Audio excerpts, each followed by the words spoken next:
Hello, good afternoon, good morning, good evening. Welcome wherever you are in the world and whatever you are doing. Stop, because I have an amazing expert here today. But more importantly, this expert you see before you is a very dear friend of mine. We've spent a lot of time together. We've paddled in the sea, we've journaled, we've done all kinds of things and spent a lot of time together whilst we've been traveling. And she's just an amazing, amazing soul who you deserve to have in your life. And so it gives me enormous pleasure to introduce you to the mental health maximizer, Miss Sarah Ross. She's in the house. Hi, Sarah. Hi, Sammy. That's quite an introduction. I love it. So we usually do a little bit of a dance. I'm feeling like yeah, we haven't put any grooves in. So let's come on, guys and girls, give us a little groove behind wherever you are. If you're in the car whatever you're listening dancing to to. yeah, just we've got some tunes going on in our head. It doesn't matter that you can't hear what they are. Don't they Silent say disco. dance as if nobody is watching, Yeah. sing as if no one is listening. Sarah, I love the work you do. I've known you for a long time. You've been coming to brand builders events for quite a while. Literally, I've watched you explode your business. I've watched you speak all over the world, the women's forums that you speak on.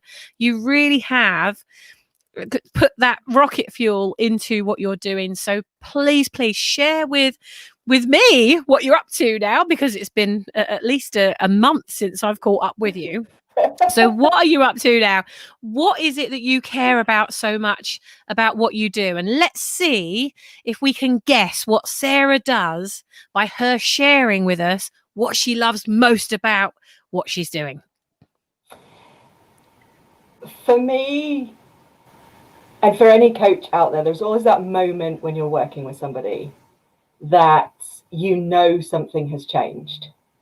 And sometimes you only realize it a split second before they realize it. And sometimes it's that text, phone call 2 or 3 days later that says, oh my God, or words to that effect, usually a bit more powerful than that. And that for me was what I didn't have in my life. You know, when I was struggling with my mental health, when I was depressed, burning out, those moments didn't happen. And I didn't have anybody who could help me find them, because I truly believed I was meant to do it on my own.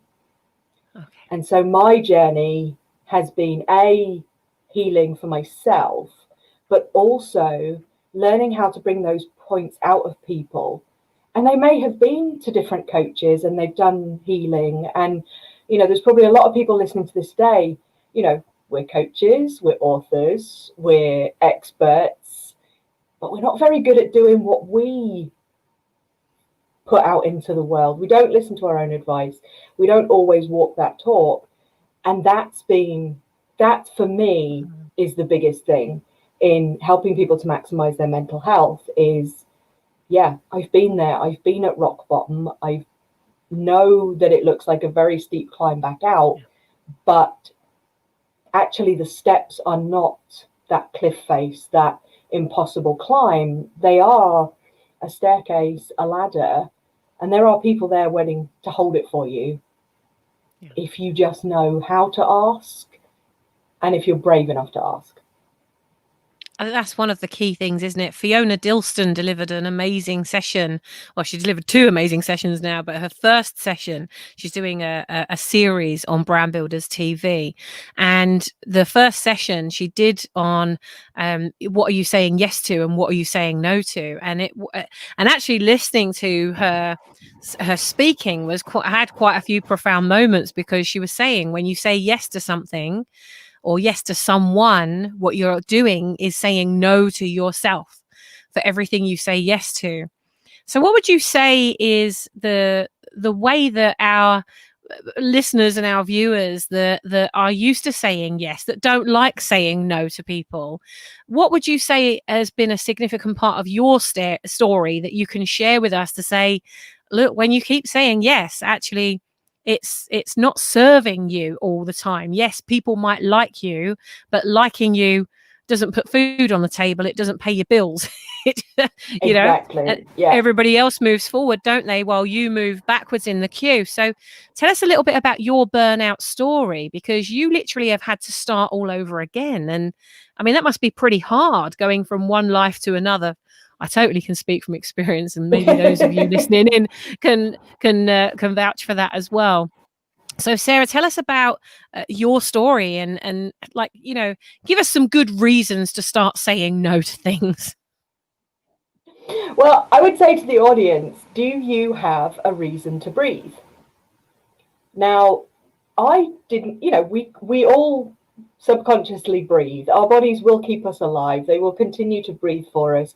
And we do not have to think about taking a breath, because our bodies will actually just do that naturally. But do you have a purpose? Do you have a why?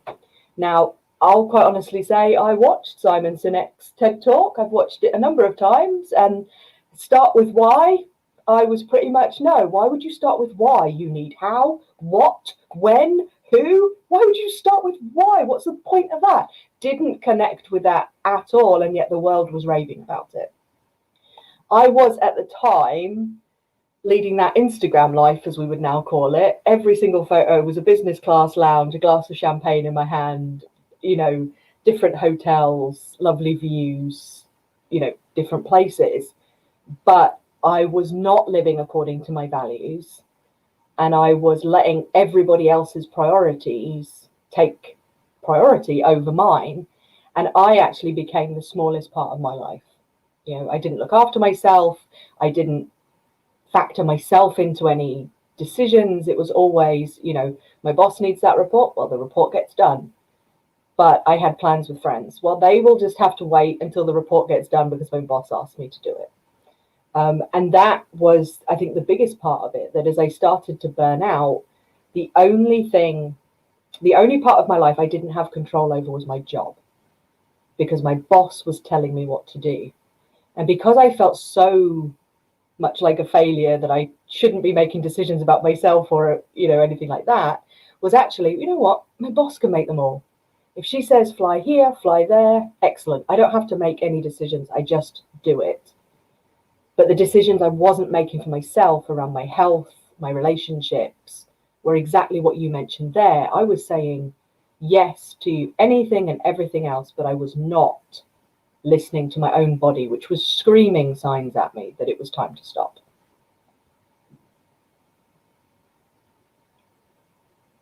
I just want to take that in for a moment, because for those of you listening or watching right now, are there little aches and pains or little twinges, or like in my case, I thought it was just acid indigestion, but it wasn't. It was genuine chest pains.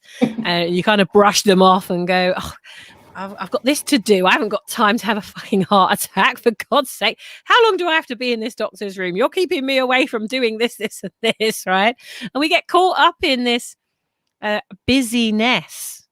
And a lot of the time, haven't you noticed this? Like, I mean, definitely for those of you that are watching this rather than listening, have you ever been through a period of your life where you do things on autopilot and people just keep piling things on, and you notice little things or a little twinge here and there, but everything else is more important? You'll come back to that later.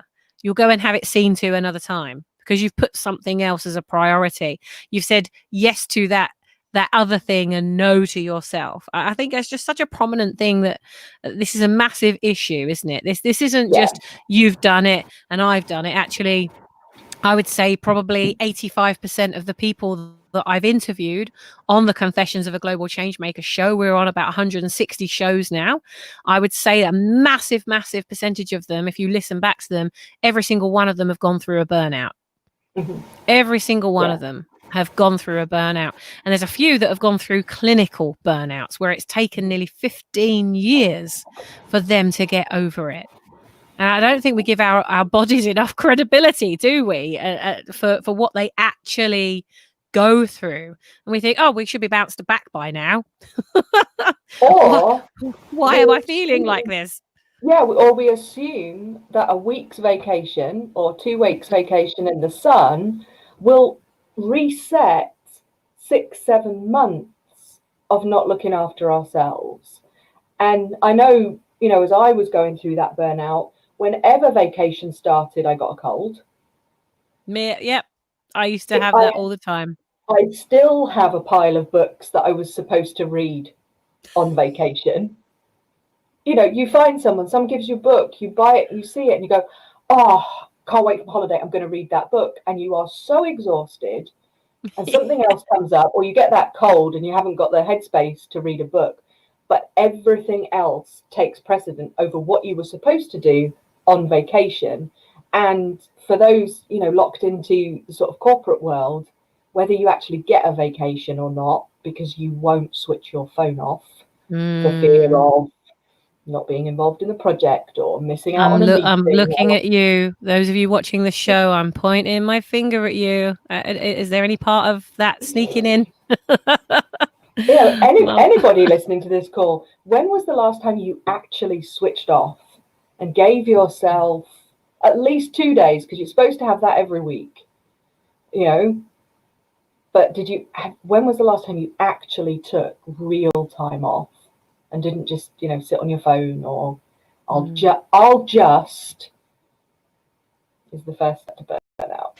I wonder if it is something that that you have to have gone through it to realize how serious it is, because like I went to the spa all day last Monday, left my phone at home. I didn't touch my phone once. I actually was so chilled. I walked in, and because I went with some girlfriends, and Greg, I got home about 6 o'clock, and he said to me, it's 6 o'clock. I was expecting you home at 7. I've still got recording to do. Obviously, we're both kind of sharing this boat to go live and do shows and stuff. And he said, I've got recording to do. I said, it's okay. I'm feeling really chilled. I'll just go and have a little lay down on the bed, and I'll just come out when you're ready. That was it. I was so chilled. I literally floated into bed, and I woke up the next morning ready to go live for my Brand Builders Club members training. And I think, that there's still a part that even doing that and switching off and not taking the phone and coming back and sleeping for like 14 hours, it's still not enough, is it? There has to be a balance in the stuff that we're doing. And I don't know if you've managed to find it, Sarah. I'd love to know. And for those of you watching or listening to the show, I'd love to know if you've found the balance, because I don't know, like, what is it? Do you go full on for a few days and then full off for a few days? What are we supposed to do? Are we supposed to have the same amount of time off as we've been working? In your experience, Sarah, what would you say is the healthy approach to really being healthy and having a business? I think, we all hear the phrase work-life balance. And I've seen, there are coaches out there who preach that it should be 8-8-8. 8 hours of work, 8 hours of life, and 8 hours of sleep. And you're like, okay, fair enough. That's a balance, but it's also stagnation. Mm-hmm. If you are completely balanced, you are not moving. So think of those, the balls that are on the desk that you can, get them to do. If you have no movement in that, nothing's happening. And that, to me, is the 8-8-8 approach. Because I know I need about 8.5, 9 hours sleep. So if I followed that approach, I would already be out of balance. But if I don't get my if I don't get my 8-9 hours sleep, I'm not balanced. Now, there are, as entrepreneurs, as we're building our own brands, you are putting in more than 9 hours, 8 hours for your business. But it is so that in the future, that part of your life can be much less than that. And it is finding a harmony between all those different parts of your life, but not forgetting why you're building that business in the first place. You have a purpose or a why, and for you, the one drop movement is so that you can put your focus and your energy into something that lights you up so much, and in a way that a corporate job has never done. And you have found that thing that you would spend 24 hours a day on if you could, because it is coming from a place that is not driven by, I must do it. It's not a timesheet, and it's not a must do. It's, I love doing this and I just want to help people. And I want that ripple to go as far as possible. And that's the same with your reason to breathe and, you know, helping people with their mental health.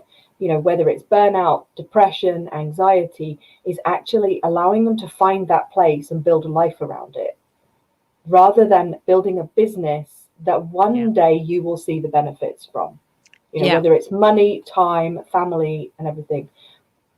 It's, for me, it's, what if you had those things now and you built the business with those rewards already in place? Completely You agree. know, Well, I mean, you made this this is not something you've read a textbook on and now you're talking about it. This is something that you've had genuine experience in, and in fact, you almost took your own life. I did. Take us back to that place, because your lesson, your guru, wasn't in a self-help book. It wasn't in an online course. It was with a child. Yeah. Really, like, holding the mirror up to you. So Yeah. take us back to that moment. So you know, I had burnt out. I had left my corporate role.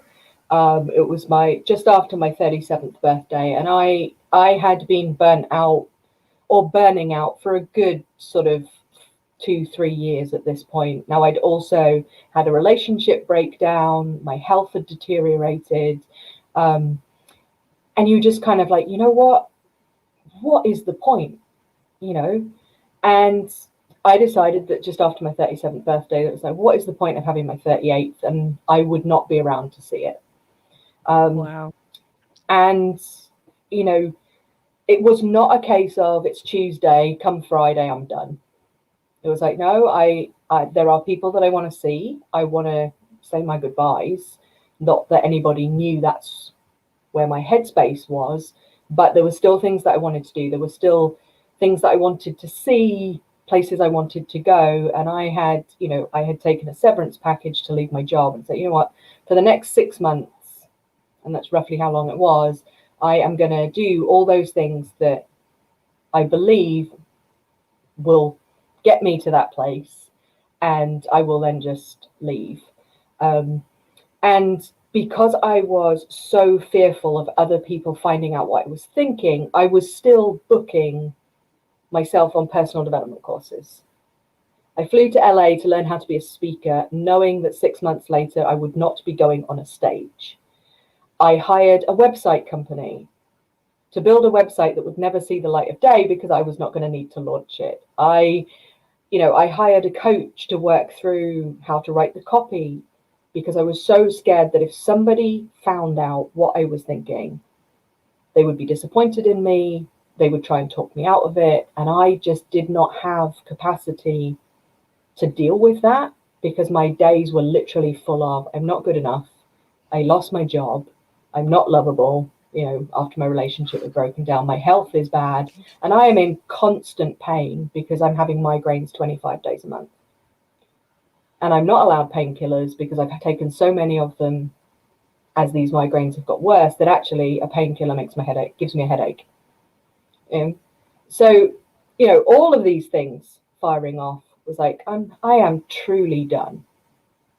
And so I chose a date that was nowhere near anybody's birthday, Christmas, anniversary. You know, I did not want to screw up anybody else's life. I mean, this is like proper strategy. Oh yeah. Oh yeah. You know, this had a real plan behind it. You really knew what you were doing. Yeah. And, you know, so my date was the 31st of January. And I flew on the 1st of November to Vietnam because I had been in the summer for a couple of weeks to this orphanage, and I had found a place of peace. I had found a room of children that just needed to be hugged, have their nails painted, play Lego, play catch, and do some colouring.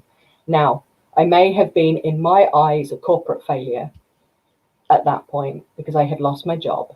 But all of those things that those kids needed, I could still do. And so I was like, you know what? That is where I want to end everything.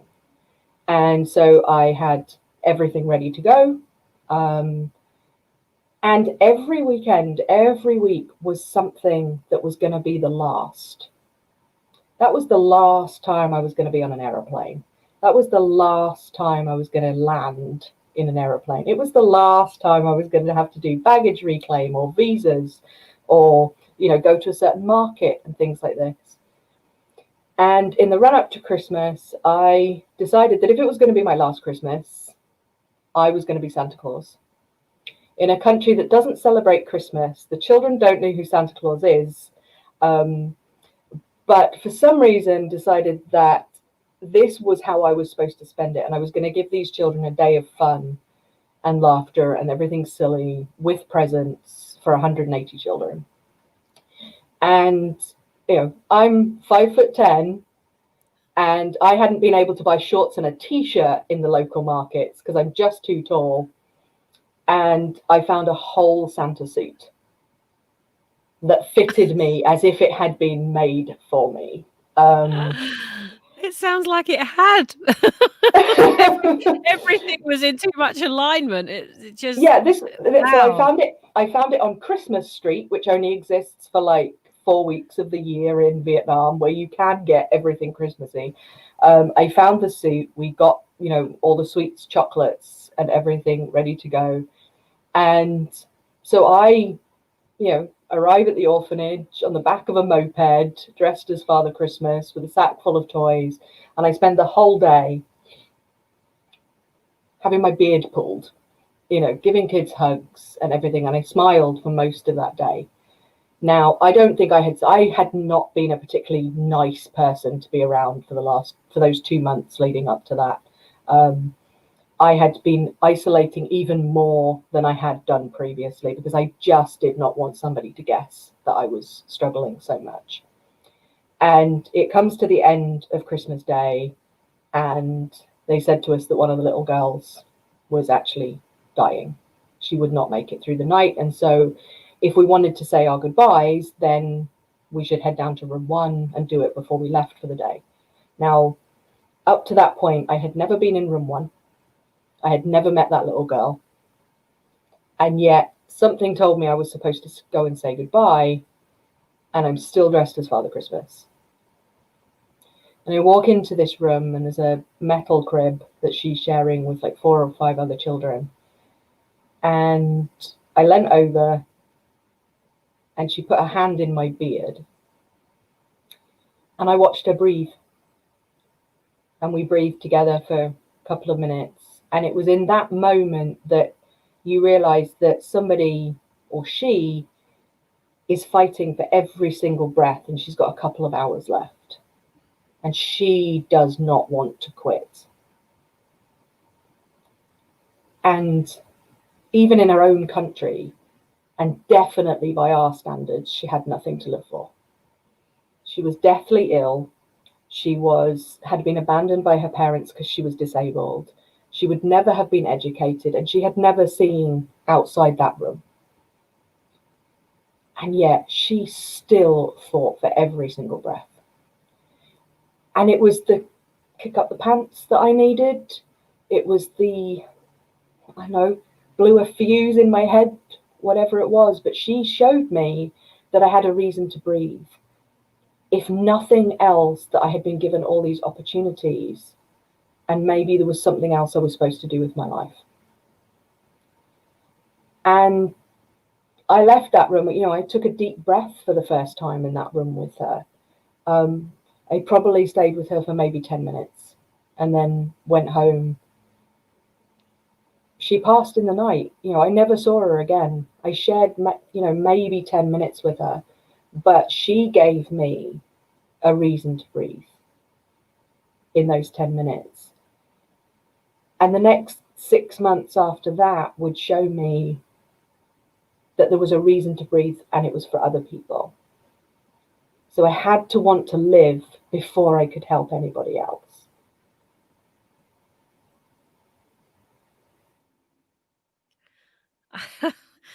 It's not often that I'm completely lost for words, but I'm sitting here with tears streaming down my face all throughout you speaking, goosebumps going up and down. I mean, what a story.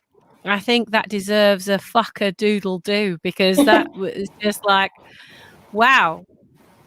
I mean, for you to have that realization that you've got something worth breathing for you to come to that realization that there is something meant for you. You might not know what it is yet, but you know that there is something meant for you.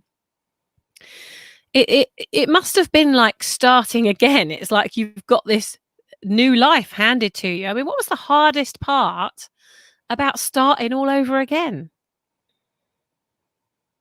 So I left that room, and it was kind of, I believe the universe was testing me, almost as it, as happens when you delete a file from your computer. This is the only way I can describe it, is you always get that message, are you sure? And I believe that that's what happened in that room, was the are you sure? Now, I had spent best part of 5 months planning the day I would die. I did not know how to think any other way. And, Einstein says the thinking that gets you into the problem can't get you to the solution. And that was truly what happened, because whilst there was this kind of disconnect, and I was like, maybe there is a different way to look at this, I could not get to a different way to think of it. And so when I went home that day, I'm a bookworm. I have been since I was since I could read. And I had no books in my room except one, which was actually one of the coaches that I had met in LA on that speaker course like 4 months earlier. His was the only book in my room, and his was the only business card in my wallet. Now, I hated that man with a passion that I don't think I've hated much else in my life. And yet, on the day I needed to ask for help, his was the card I had. His was the number I had. And his book was called Stop Acting and Start Living. Oof. Now, if that wasn't a big enough, message, he'd actually written a message inside which said, the bigger the dream, the better the life.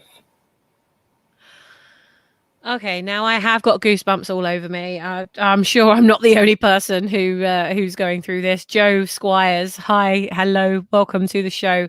Says that this story gets me every time. I think you have a fellow fan on the show right now. That's a mic drop moment. I mean, for you, like you, so you've been on a speaker training. We know what it's like. You go on these trainings, you meet loads of new people, you come away with shit tons of business cards. You buy people's books, or people give you their books, and so there you are. You're planning your exit strategy from this life, and you've got this one book of someone you don't like and a business card. Like, how do you even reach out and ask for help from somebody like that? Would you say that, were you in ego when you were thinking, I don't like him, and then you get to a point where you just drop that ego and you're just in a place of asking for help? How do you go from I hate you to help me?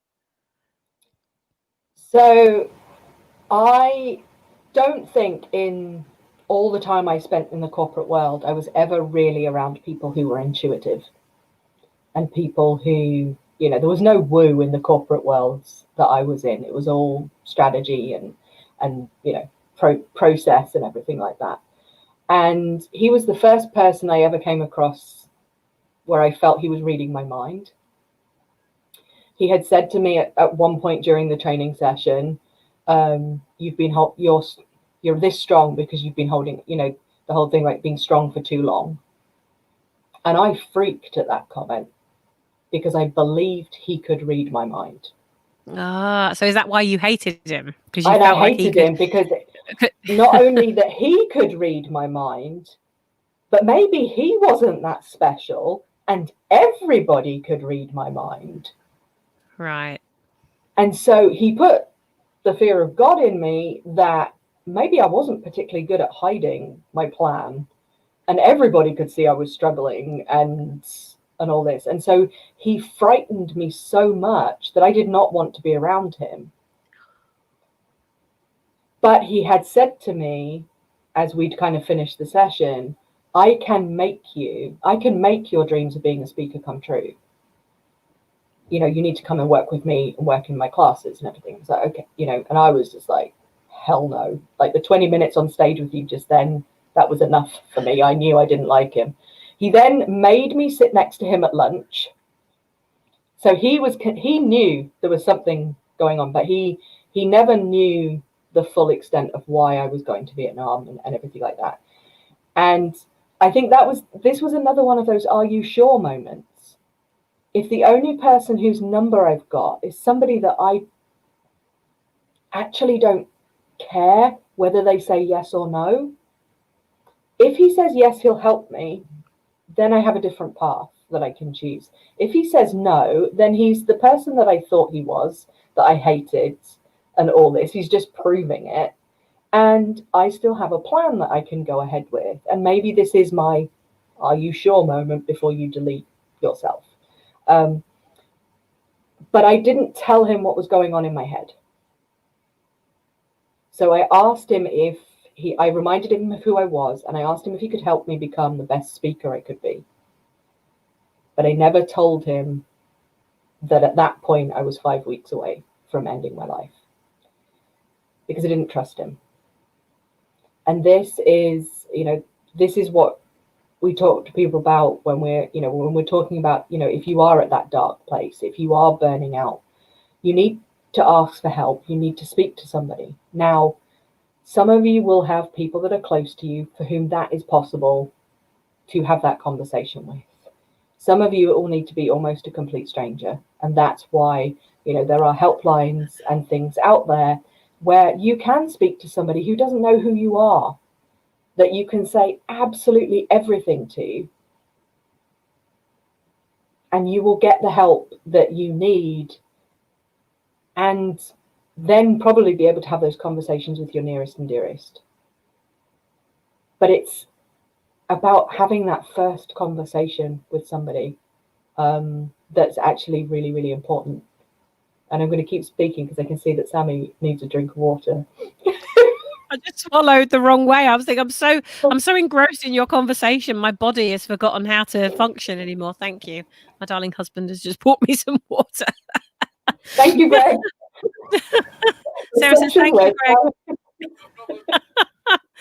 Greg. So let's dive a little bit deeper into that, because it sounds to me like it was the whole identity piece. How do people see me? What will they think of me? What if they find out? What if they find out that I'm a failure? What if I am a failure? Do you think there's a lot of people going through this kind of false perception of what people are actually thinking? Yeah, and it starts with, I was that corporate junkie. I was chasing every title, promotion, pay rise, and yet in a lot of those jobs they were coming maybe 6 months early. Just another 6 months, and then I would definitely be ready for that role. The same as when you're setting up your business.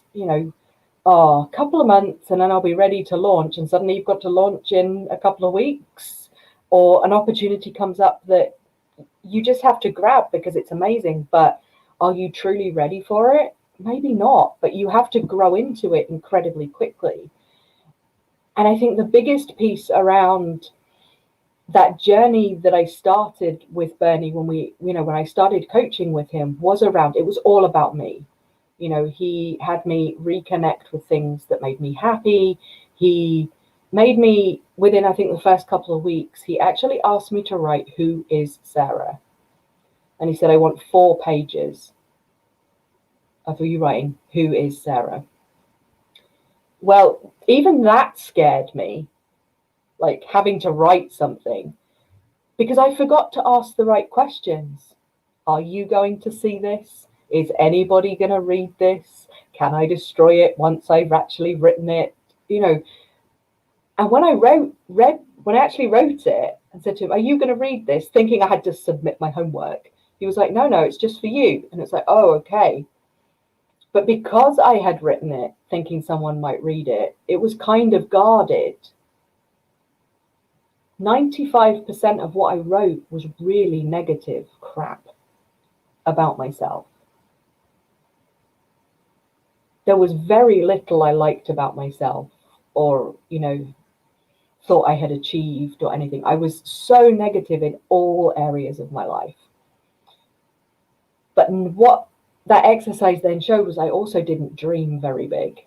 I didn't really dream at all. The corporate world doesn't, you might be dreaming of being the head of Apple or Amazon one day, but most corporate jobs, most jobs are about where it's going next. When is the next appraisal? What is the next pay rise? What is the next title? But it's not about what is that big dream. What is your why? What is your purpose? What is the movement that you're going to change the world with? There's very few people doing that. And that's the one thing that you'll find in all entrepreneurs. And for me, I healed by actually being coached by an acting coach. So he had me singing on a stage in Rome.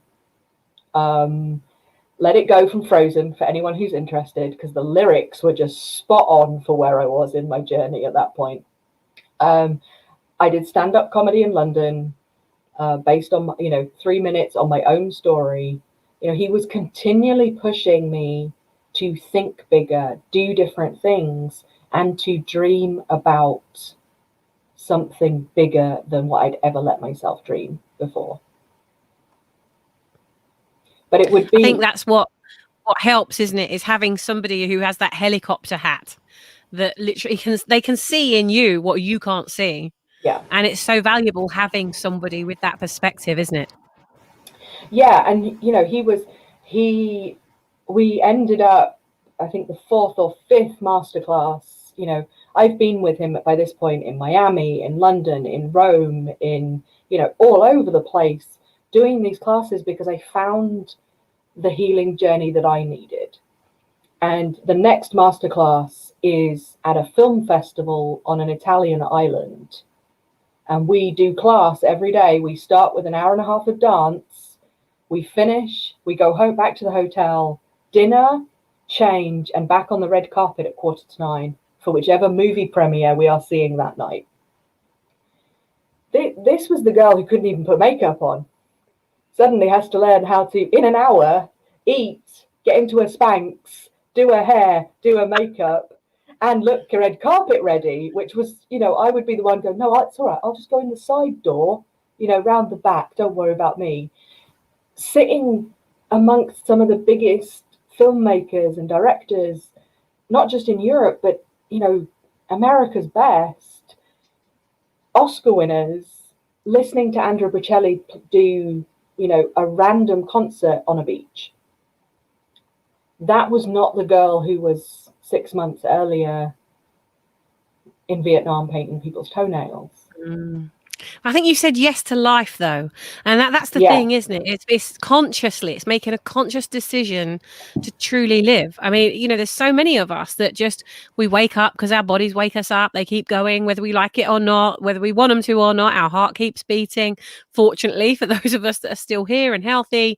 And we get up, we go about our day, we go to bed, and we just expect that we're going to wake up the next day. And we don't really sign that contract. We don't say yes to life. We don't say, I'm making a decision. I want to be here. We just exist.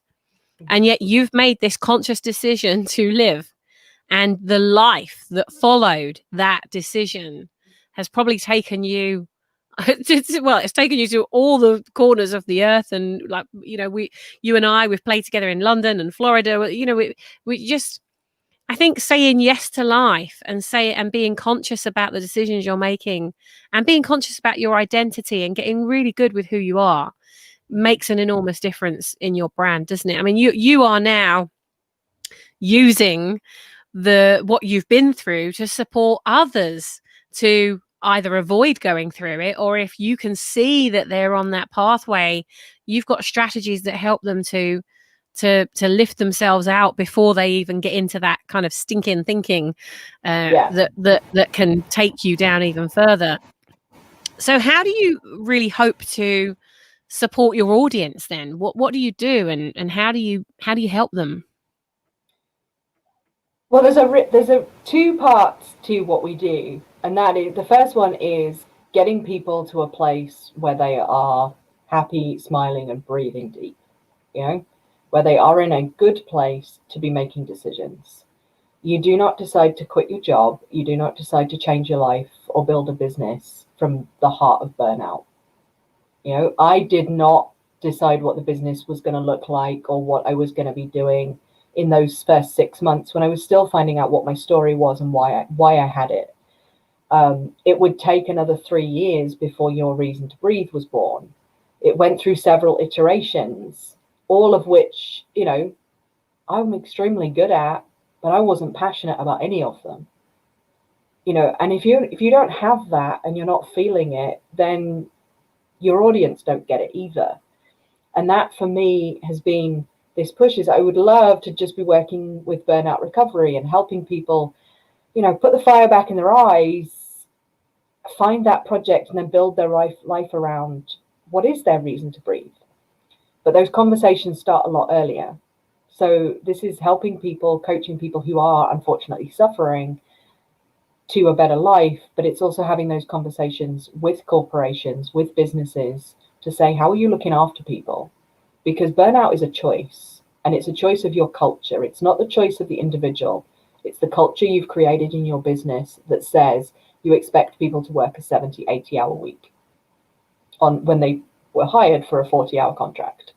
You know, and if you change that culture, then I will quite happily put myself as a burnout recovery coach out of business.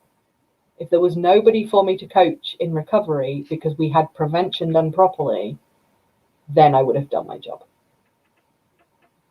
That's a great mission. And what would you say you've learned most from this journey you've been on? A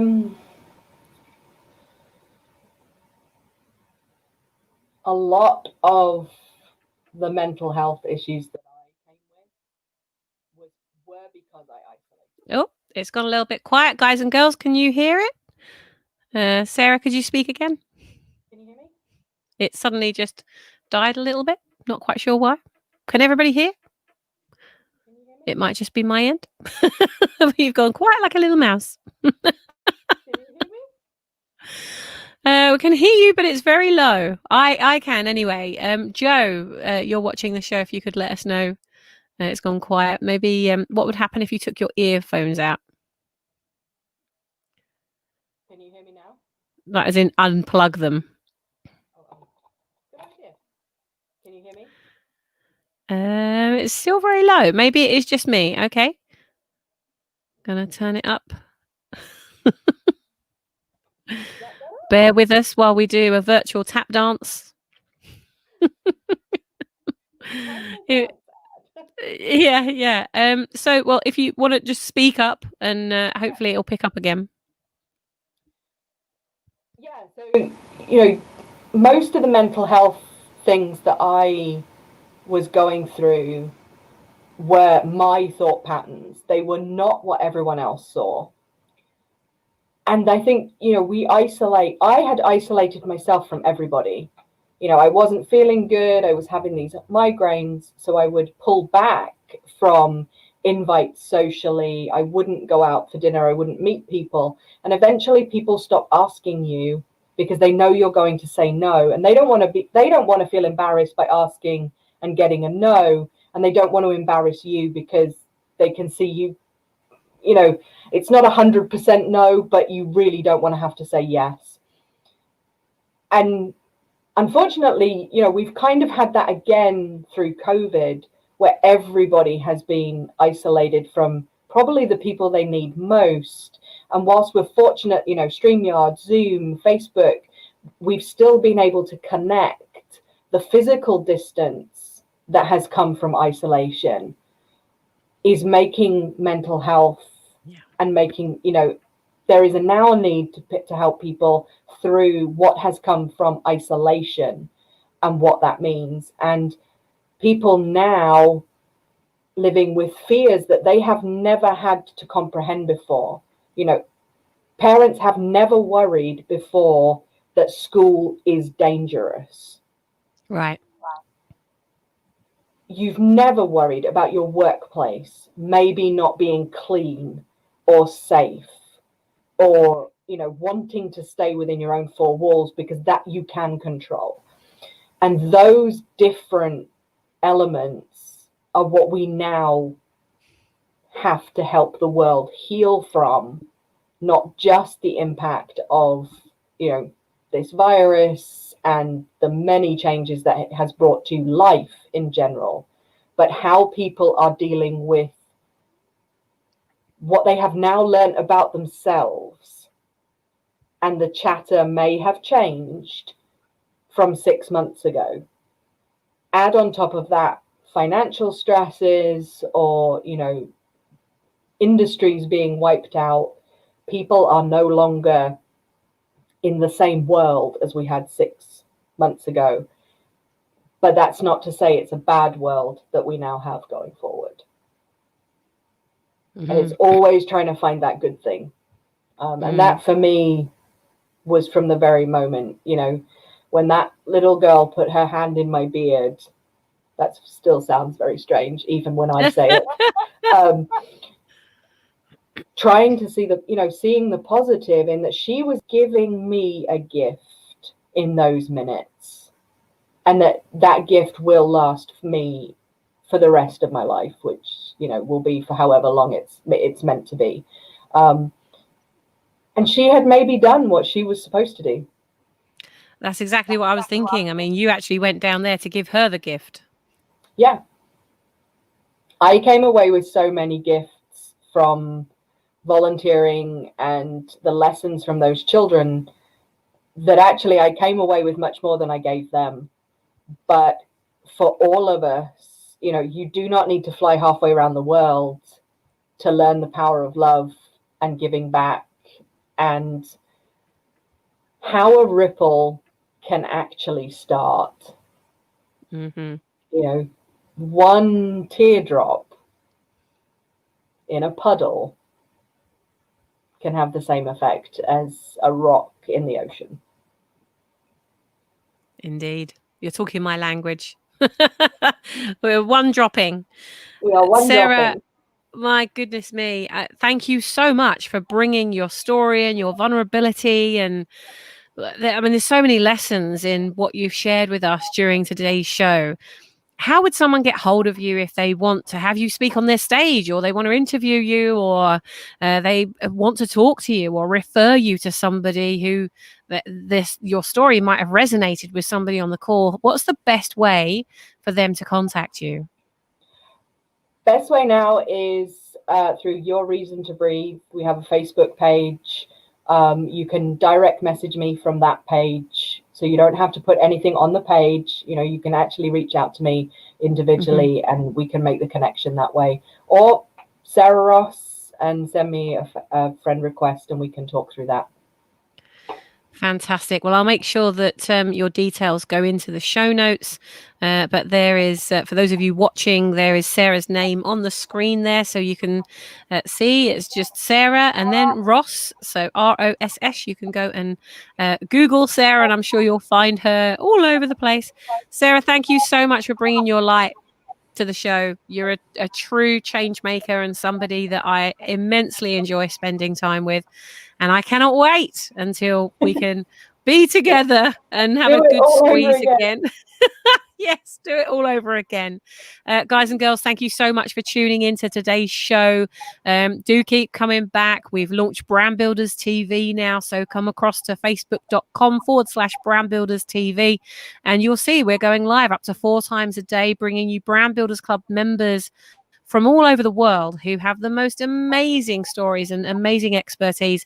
And actually the entire session for all of our TV shows is experiential. So every single thing is moving you forward. There's always something to do, and they get shit done in the 30-minute sessions. So go across, check out the page, like it, subscribe, and then you'll know when we're going live next. I'm going live tomorrow. I'm on at 4 p.m. for my next show, where we're going to talk about, well, how do you create a brand from scratch? So come along and tune in to Brand Builders TV. Please share it. Please let everybody know that we're there, because everybody's giving their time to support each other to move forward and champion each other. And I think at a time like this, you don't even need to have money. You can have knowledge and you can share that instead. There's always some way that you can pay it forward and give back. So thank you so much. You've been listening to the Changemakers Show. Sarah, thank you. Have a lovely evening. And for those of you that are maybe going through your own little thing right now, just reach out. As Sarah said, there is always somebody who will listen, and we are here volunteering to be that person. So take care, be the drop you want to see in the world, and we'll see you in the next show. Bye-bye.